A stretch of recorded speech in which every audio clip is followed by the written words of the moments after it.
My name is Jaime Messina, a mindset and transformation coach who's helped thousands of people step into their true selves. It started with my own journey to where I really wanted to align the way I felt inside with how I presented to the world and how I show up outside. And I wanted to share how I did that with other people to inspire them to step into their true selves as well. Today we're giving Myra a makeover, who she has lived her entire life for other people, dressed a certain way, wore her hair a certain way to make other people comfortable, and she's finally comfortable enough within herself to take that step forward and dress and present herself to the world as she truly feels like she wants to.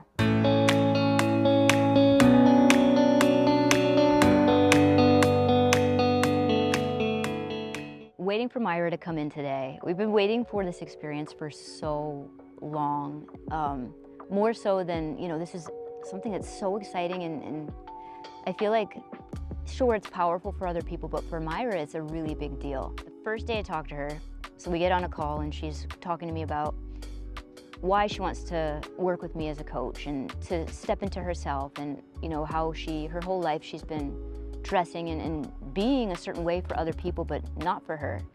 And when she described to me her story, I'm like, first of all, we need to share this with people, but when she described to me what she was shooting for in the way that she presents herself, the shift in energy that I could see just in the way that she spoke about it was so freaking powerful that I'm like, we have to share this with other people, and if she had wanted to, and she did, because in addition to having the transformation for her, which is why she wanted to work with me, she also wants to be that kind of beacon of hope and light for other people. And I'm like, man, so I myself got really excited about her transformation, and we've been just waiting for this moment, and it just kept day before, oh, sorry, there's a hurricane coming. So finally we're here months later. But I do think it all unfolded perfectly because at those earlier points, we weren't necessarily ready. There's a lot of work that she had to do had to go through, and things she needed to work through to get to the place where she's at to internally, not just physically, in haircut, but internally be ready and prepared for what's about to come. And I don't know that she was ready before, so we have some pretty cool things lined up. First, she gets to get a haircut from my barber, who, even he plays a big role in my life. It's crazy, but you have a connection with your barber. You have conversations, he gets to see me every 2 weeks and we talk about different things, and I really love him, Sean, he's amazing. And so she gets to connect with him, but she was also telling me in her story about, there was this book that was super powerful for her. It was called Perfectly Queer. And the author of that book, Jillian Abbey, just so happens to live in St. Pete. Part of why I'm excited is because Jillian Abbey and I are connected. And so when she told me that, I'm like, oh my God, what a small world. We're surprising Myra on this trip. Jillian's gonna come, she doesn't know she's coming. And so she's gonna get to have that opportunity to meet with Jillian and sit down and talk about life, but with this, the book was such a big part of her coming out process and her story, and so that she's gonna that's a surprise, and I'm excited for that, for her makeover and a suit and different things that are gonna fit well for her. And it's just, I'm really excited for her to go through all that, but especially with Jillian, because that's the surprise that we have for her. I think she's coming up soon. Oh shit. Dude. Hello. Hi. I was wondering how tall you'd be. Literally, we're the same height. At least I want you to pick me up. I'm just kidding. It's good to see you. Good to see you too. I want to know, are you concerned, or what are you most concerned about? What are you most excited about? Because this is a big deal, what we're about to do, right? Yeah, no, I definitely have a lot of nerves, but I just feel better that you're here. Honestly, and I feel I've been waiting for this for a long time. I don't really, in terms of concerns, I guess it's just the uncertainty of how it's gonna be going forward, and just I have no idea what to expect. What would you say that you're looking forward to the most? Ooh, I think just looking in the mirror for the first time after my haircut, I think that moment, I'm really looking forward to that moment, because I feel like that's when I'll really, really see myself. All right, my name's Myra. I'm 34, I'm a physician. I currently live in Vegas. I have a 4-year-old son. And yeah, that's pretty much it. I'm here because I I'm looking to make a big change. Had a recent massive life event where I basically came out, and I'm looking to be a little bit more of who I am and express myself the way I wanted to express myself my entire life. I was born into a pretty conservative family. Like, my mom was a conservative Hindu Indian woman, and my dad was Catholic Filipino. And growing up in that household, it was very quiet, very, it was all about respect and following the rules, doing what society expected of you, or what the family expected of you. And it was a lot of pressure to perform or be a certain way. So, you know, that naturally I became a doctor. When I first realized that I may be gay, I was pretty young. I think I was like maybe 6 or 7. And it was like the pink Power Ranger that I had like a massive crush on. And so I was like, wait a second. And I spent a lot of time with my cousins. They're all girls, and you know, they were like, oh, like boys and stuff. And I was never interested. My mom would say, oh, that's because you're a good girl. So I was like, oh, okay, like I'll take it. I'm like super obedient, you know. As I was growing up, like I used to get lectures all the time about how I should be girlier and I need to wear makeup and like wear my hair down and blah, blah, blah. There was a point where I wanted to learn how to tie a tie. And I took one of my dad's ties and I was trying to learn or teach myself how to tie it. And he saw me and he got kind of upset and told me that that's not what you're supposed to be doing and stuff like that. And I was like, oh, the first thing that popped into my head was, oh, I'm just trying to learn so I can tie it for my husband in the future, something like that. But that really stuck with me, that like, I'm not supposed to be this way.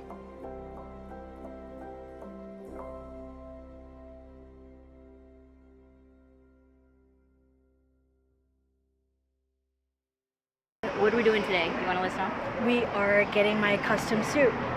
Custom suit. Yeah. Awesome. We're going to get fitted for a custom suit, and it's amazing. Are you excited? I'm so excited. I can't wait. Me too. I've been looking forward to this my entire life, like 30 years. 30 years. 30 years. Wow.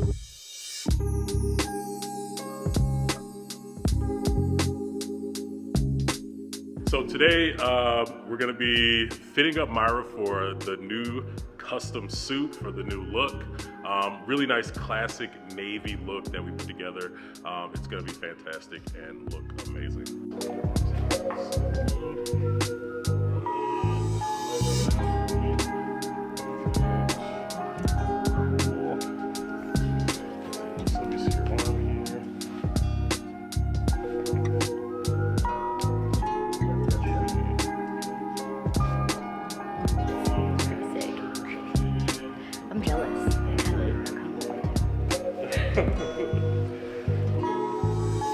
Oh my god.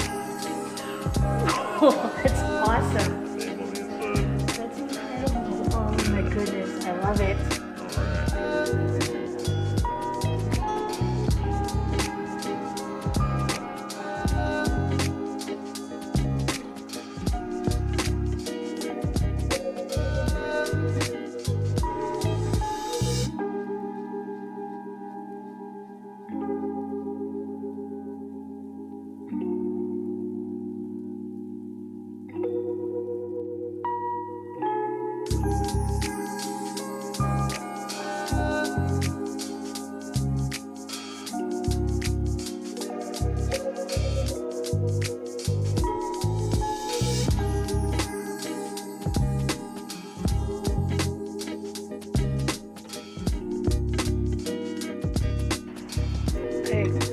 I don't even know how to.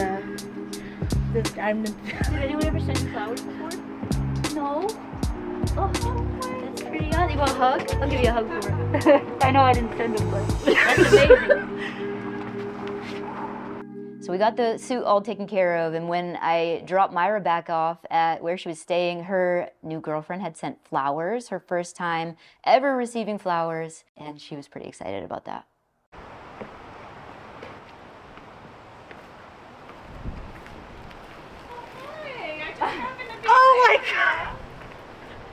coffees if you want to hang out for a bit. You Are free? you serious? Oh my god. Hi.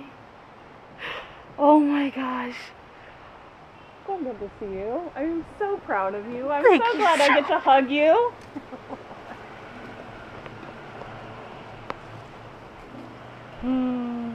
Oh god. Oh my 30 god. minutes of hugging. I That's know, right. I know. Oh my, what? This is insane. Well, Did you know why I was being so awkward? I'm like, let's go outside.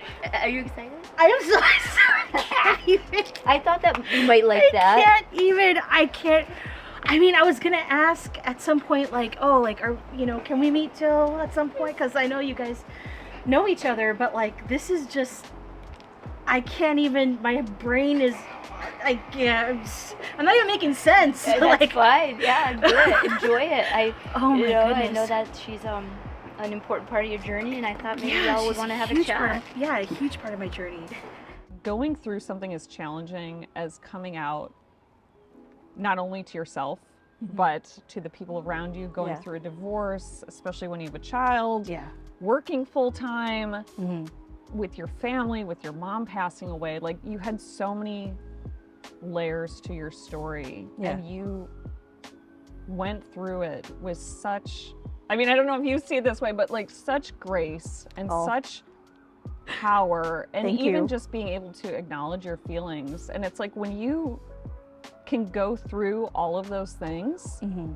and you're kind of to the other side of things, then you're like, well, what can't I handle? Like, it's not just coming out, it's like it opens up the whole world to you, Mm-hmm. and you're like, well, what do I do now? I don't know, maybe I'll become an author, or write a book that somebody will read someday, and Yeah. I don't know, weird things happen. Yeah, I mean, all these things that kind of fell into place. It's just, I guess, the universe doing its thing.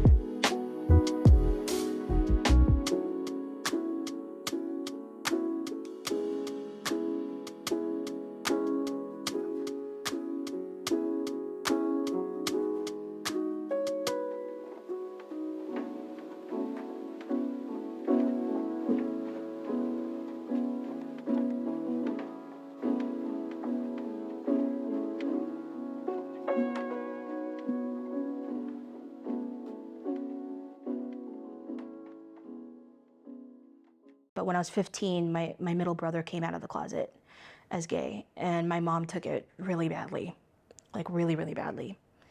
And after that, I went to a deep depression, and it was really hard for me to get out of that.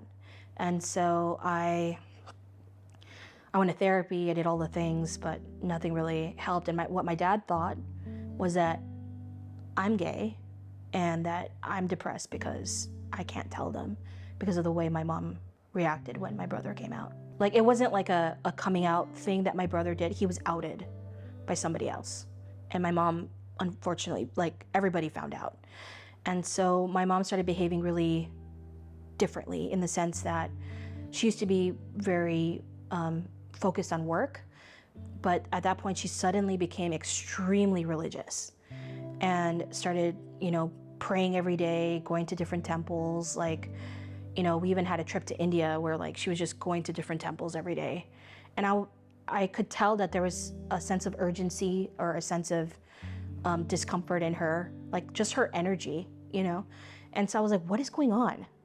And she finally told me when we got back that, Achilles came out as gay. And she just broke down sobbing.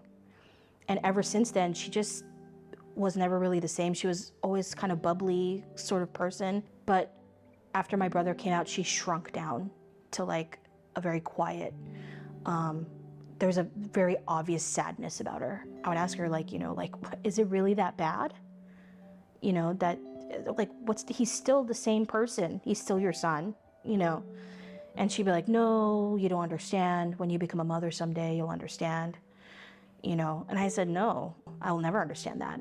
I tried to console her as much as I could in the sense that he's the same person, but she just never really understood that. I always wanted short hair. And, I didn't know how I could get that, but I was so desperate to fulfill that need inside me to be who I am, that I figured the only way I could get my hair short is to make it religious somehow, you know, because my mom is a religious woman.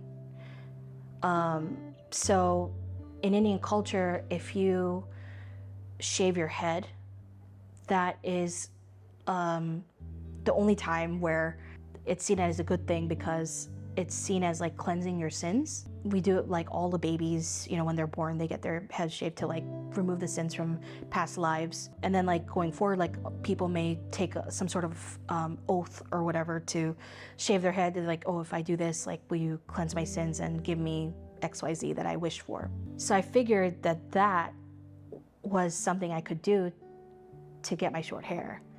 And so what I did was I told my mom, Mom, God came to me in a dream and told me that I needed to cleanse my sins and I need to shave my hair off. And she was so proud of me. She got really emotional, and we actually made a trip all the way to India, and we went to a very famous temple there. And I even remember, like I vividly remember sitting in the car on our way there to the temple, and my mom is just sobbing in like, with like joy that she's so proud of me.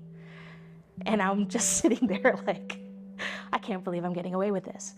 But I actually did it. I went to the temple. It's a very famous, huge temple in India called Tirupati, and like millions of people go there.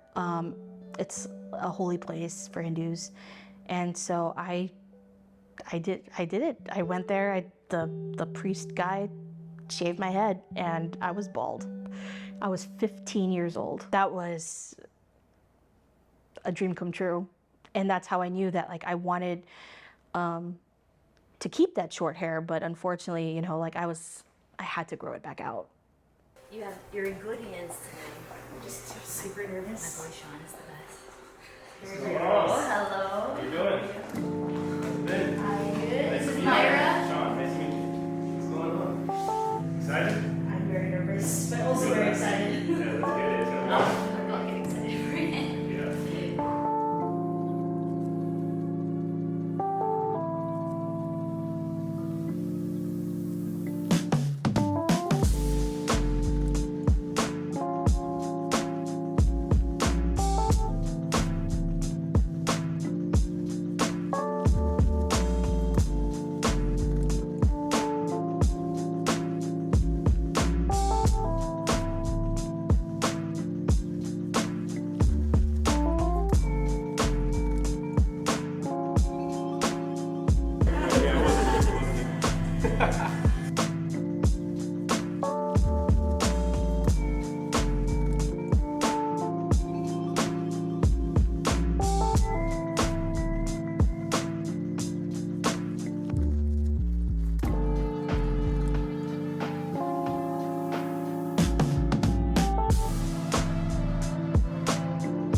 Look out, ladies.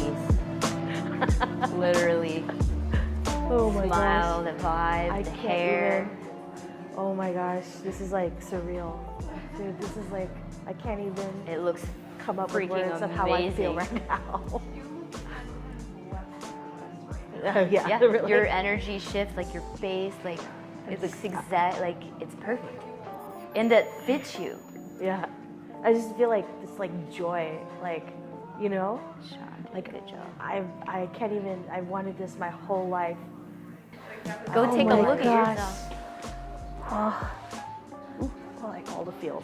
This is crazy. Oh my gosh. What is happening? This is like, I can't even, like, words aren't Wait till even. we put that suit. I know, right? I'm super pumped for that. But like, just this was everything. This is kind of what it centered around, right? Like when we first started talking, like it was this. This is what I wanted, man. Thank you so much. Yeah. It looks so Thank you. good too. It's like Thank you. This is like a dream come true for me. Thanks, man. Thank you I knew so he was much. the man for the job. Yeah. It's awesome. Thank you so much. It looks so good. You look great. Thank you, thank you, thank you, thank you. Myra got her haircut. It looked amazing, right? It looked perfect, it looked great. And she loved it in the salon. And then we went out and the wind blew and her hair got kind of messed around. And I could tell that the anxiety around this event, which is more than just a haircut, it means so much to her. It goes so deep, was coming up. And she was having a moment where she was really anxious, stressed out, didn't like how her hair was falling. And ultimately I said, hey, what's the word that's coming up? And she said, I feel vulnerable. So she told us, you know, I'm feeling vulnerable right now. I don't like the way it looks. I'm feeling self-conscious. So we went to a store. We literally bought every hair product on the shelf so that she could style it a bunch of different ways. You know, she was worried about the thickness of her hair and would it look good and will she be able to do that. Ultimately, it worked out, looked awesome and amazing, but there was a moment there where I wasn't sure if we were going to be able to do this, if she really was happy with the result. I think for a lot of my life, I wanted to become like my mom was my hero, and so I wanted to be like her. So in that sense, yes, I wanted to be a doctor, but I never really had the bandwidth or the room to even consider anything else. And even when I would try, it would be shut down like real quick. Trying to make my mom happy, a lot of it was not in alignment with who I am as a person. And I mean, while I'm still in that discovery process of what that means to be me, I think a lot of the stuff that came naturally to me was dismissed or discouraged because it wasn't in line with what my mom wanted. And so I tried very hard to basically delete that part of myself, destroy that part of myself. And I would, you know, put it in a little box and put it to the side and hope that it disappears. So I got married in 2014 to a man. And, you know, at that time, life was just kind of a whirlwind because I was in the middle of medical school. And then right after that is residency. So there really wasn't a lot of time to think about other things. But, you know, before I got married and when we were dating, I told him very clearly, hey, there's a lot of pressure being put on us to get married. And I need you to know that the words I used were, I'm struggling with my sexuality. I don't know what it means, and I never really had the chance to explore, but that's what it is. And he said he was fine with it. And he was trying to be supportive, and I really appreciated that. And so we ended up getting married, and you know, as life went on and things like that, every once in a while I would get this sense of longing or this sense of yearning to be with a woman, in the sense of not in just a physical way, but emotionally or spiritually connecting with a woman in that way, and that special sort of you know, like kind of like having a partner. And I would call them my episodes. But then as the years went on, like we've been married for 10 years. And in 10 years, like as the years went on, the episodes became more and more frequent. And so, you know, when I finished my medical school, I had matched into residency, and then I finished that, I finished my boards, and we moved to Vegas because I got a job there. We got the house, we have the kid. We hit all of those check boxes that you're supposed to hit in life. That, like, as an Indian kid, like like this is where you're meant to be. Like you're a doctor, you're married, you have a kid, at least one, and you have a house. Like, awesome. Like you fulfilled all the requirements. So then now that's when it kind of like hit me, like, oh no, this is what my life is like. It's supposed to be awesome now, right? Like I did everything I was supposed to do, and I look up and I'm like, this is my life? Like, I was so unhappy, so unbelievably unhappy. So I didn't know what to do, really. I mean, I just kind of put my head down and started working as hard as I could. You know, something had to change because I couldn't go on this way. It's just not sustainable. And, you know, I had no intention really of telling my mom, because at that point in time, she had been hospitalized a few times, and I knew that You know, like taking care of heart failure patients is like, you know, as a hospitalist, that's like my bread and butter. It's what I deal with all the time. So I knew, I'm very familiar with what my mom was going through, like the disease process and what to expect and how to manage it. And so I knew that her end was coming. And so I wanted to kind of spare her, I guess you can say, because how miserable she was when my brother came out, even though it was 20 years ago. Pretty much nothing has really changed. And so I was like, she's at the end of her life. Like, why would I subject her to all of this stuff that I'm going through? So I just kind of kept it to myself. Around Christmas time is when I did come out to my ex-husband. I decided, I don't know why I decided Christmas Day, but it just happened to work out that way. We were driving back from LA because I had to go back to work. And on the drive, you know, I just said it. You know, he's like, there's something on your mind, just tell me. So I just blurted it out, I'm gay. And he was understandably upset. He basically ranted for the rest of the drive. And while it's hurtful to hear, I also understand that that can't be easy. Like putting myself in his shoes, like that can't be easy, like hearing your spouse say something like that. And interestingly, you know, I was introducing the topic of divorce, right? But like he didn't want to get divorced, and the whole thing was about not just about culture, but like also it's going to mess up our son, is what their argument was. His parents happened to be visiting at the time, and he was like, "You need to tell my parents." And I was like, you know, we're still talking to each other, like, why? And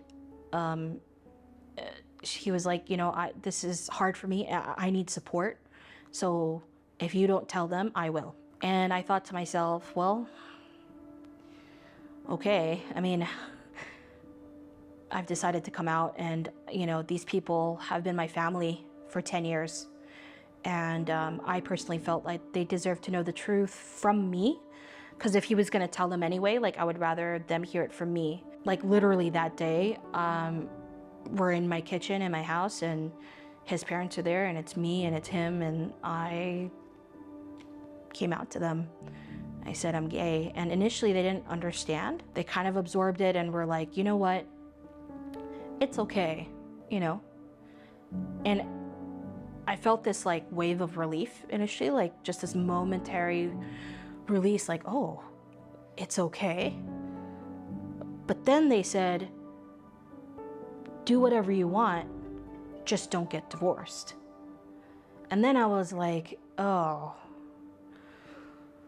no, that's not gonna work for me. The point is to keep the family unit together because you're gonna mess up your son, basically.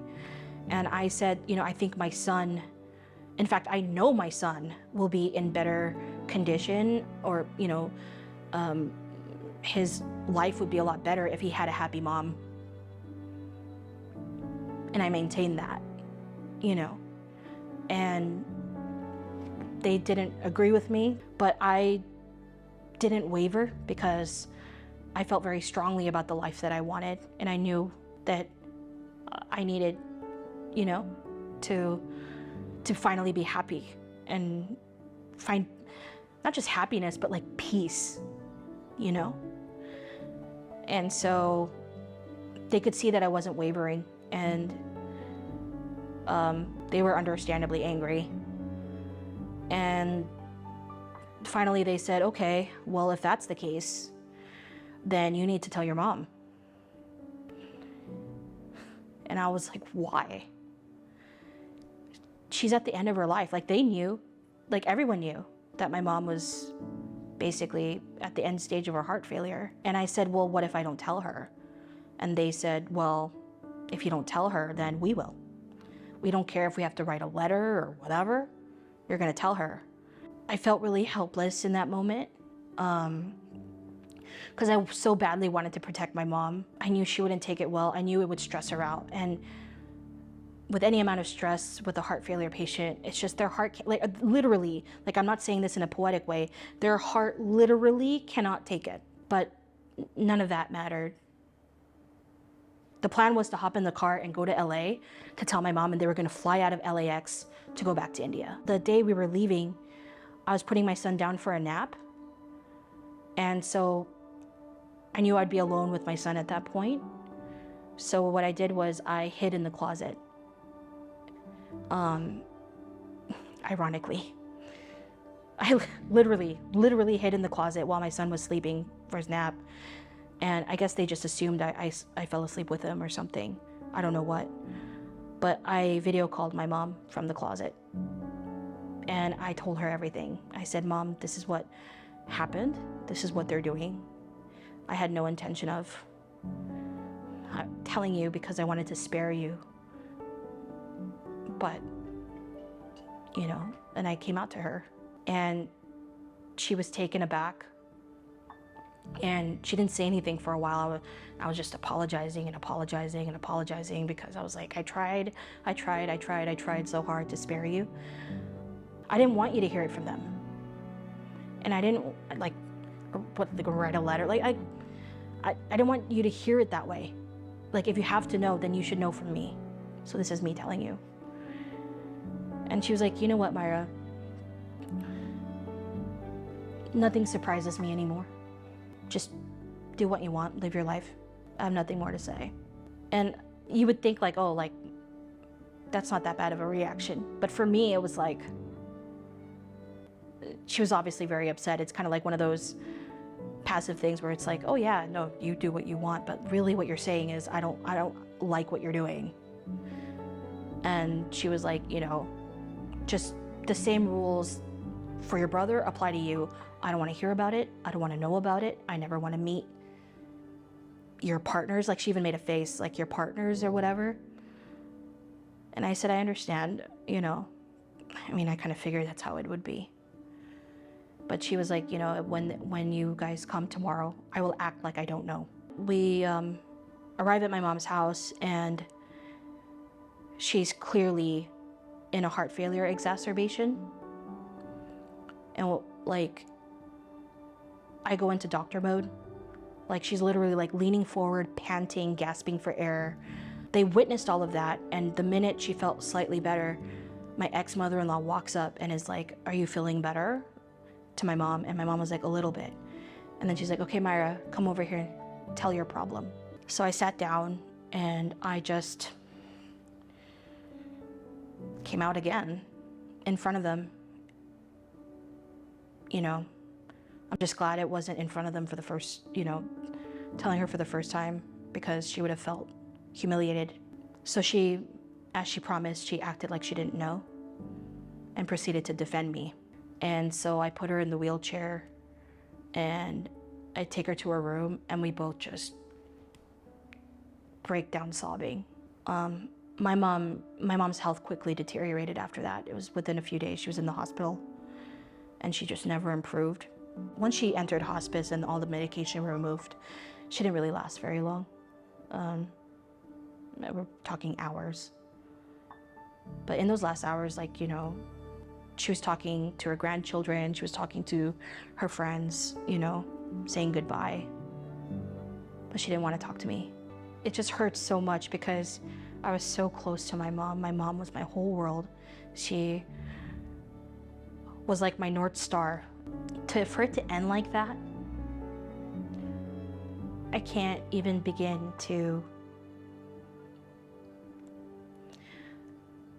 describe the pain. To have my entire life's effort ripped away from me and to be robbed of that, those last days, hours, moments with my mom.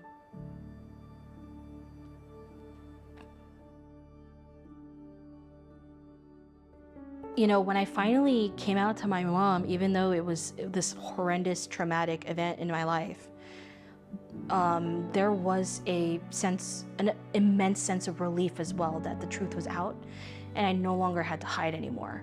It's out in the open, and you know, by then my mom had already passed on. I felt like, okay, well, I'm out now. This is my chance to allow myself to be who I want to be. I just went on social media to try and find other people or other women who were going through this. And I stumbled upon a lot of different things like podcasts, like Lesbian Chronicles, or like books like Perfectly Queer by Jillian Abbey. I mean, all just profound influence on my life. You know, I was talking to a bunch of different people and I ended up making a friend. But she was like, hey, have you heard about this group called Late in Life Lesbians, or Lillies, you know, on Facebook? And so she invited me to join the group. And so when I joined the group, it was like amazing. First of all, how just the sheer number of women that are in that group, like that is absolutely amazing. And the number alone just made me like smile like so much, because like I was like, oh, I'm not alone, you know. And it's not just like one or two, it's like a lot, you know. And the content that Jaime was posting was really resonating with me, and I like the vibe. I felt like, because Jaime has like kind of the aesthetic that I kind of aspire to, like a masculine sort of way of presenting oneself, and that really, like, I really vibed with that, and I thought that was like so cool, and I really loved all the content. So I was like, you know what, let me reach out to her, because like she's a life coach, maybe she can coach me through this. So when I reached out to her, and she was like super cool, and I just told her my story. From the first day that we had a coaching session, I was so nervous, and I didn't really know what I wanted. I didn't really know how to like verbalize all of these different things, and like, you know, the struggle I had with internalized homophobia, as well as like gender expression. Like, what does this mean? Does this mean I'm trans? Does this mean like what is happening? But like, you know, as I worked with her and had all of these different important conversations, I discovered myself with the different exercises that we did together, and like, you know, talked through it. And I realized that like, no, I know now with confidence, I am a woman, my pronouns are she, her, but I just express myself in a masculine form or masculine aesthetic. And that's the kind of way that I wish to dress. The obstacles or the brick walls that come in our way that stop us or slow us down, it's not necessarily meant to stop us. It's meant to see, how badly do you want this?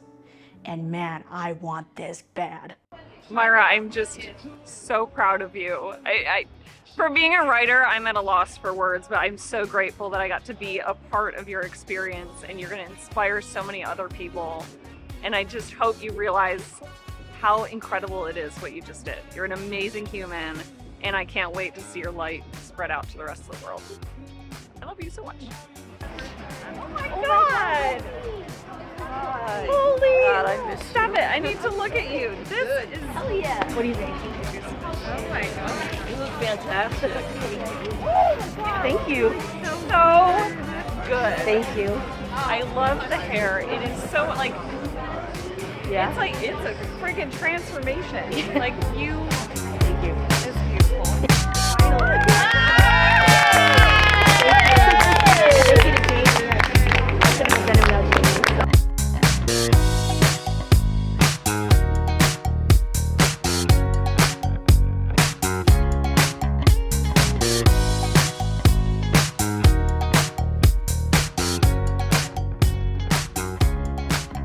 Here's no vacancy for Myra's big reveal. You know, the past 4 days, 3 days have been a journey in itself, but the journey didn't start when she arrived off the plane. It started when we started working together and doing the work, and it's probably since the day she was born. But the work there looks a lot like it does here. You know, you have ups and downs and setbacks, or things that knock you out for a second and you come back around on top of the world, looking like $1 million. Myra, I am super proud of you. Inside and out, the transformation is like chef's kiss, and I can't wait to see what's to come and what's next for you and for both of us, really. Yeah, so my experience here has been absolutely incredible, life-changing. I had no idea what to expect when I got on that plane. I'm so glad I took that chance. And I'm so glad that I had the opportunity to meet Jaime. I could not have done any of this without her, of course. And just having this opportunity, I'm so unbelievably grateful, because I know that not everybody gets that, but I just hope that anybody who's wondering if they should do this or not, or if they should, you know, make that change to be more like, you know, true to themselves, their more authentic self, absolutely, absolutely do it. Because your soul, your heart, your energy, your aura is gonna shift. And it's just an unbelievable feeling. And, you know, over the past few days, like, it's been an emotional roller coaster for sure, because saying all of these things was very emotional, and it was a lot of heartfelt, a lot of personal things that, you know, hardships that I went through in the last year and just throughout my life. And to express all of that, like, it was a lot. But, you know, with the support of Jaime and everyone here, I was able to get through it. And special shout out to Mike from Tweeds for this awesome suit. Sean for my dope haircut. I feel like $1 million. I'm so happy, so grateful. Special thanks to Christina for being such an awesome support, and Jill. I could not have done this without your book. I could not have done this without your support over the past year. Thank you for reaching out to me and being the mama bear I needed to get through this. And of course, once again, none of this would have been possible without Jaime Messina. Jaime, you're an angel. You really are. And you've affected so many people, and you've completely changed my life. And I'm so incredibly grateful. And I just, I look forward to the next chapter.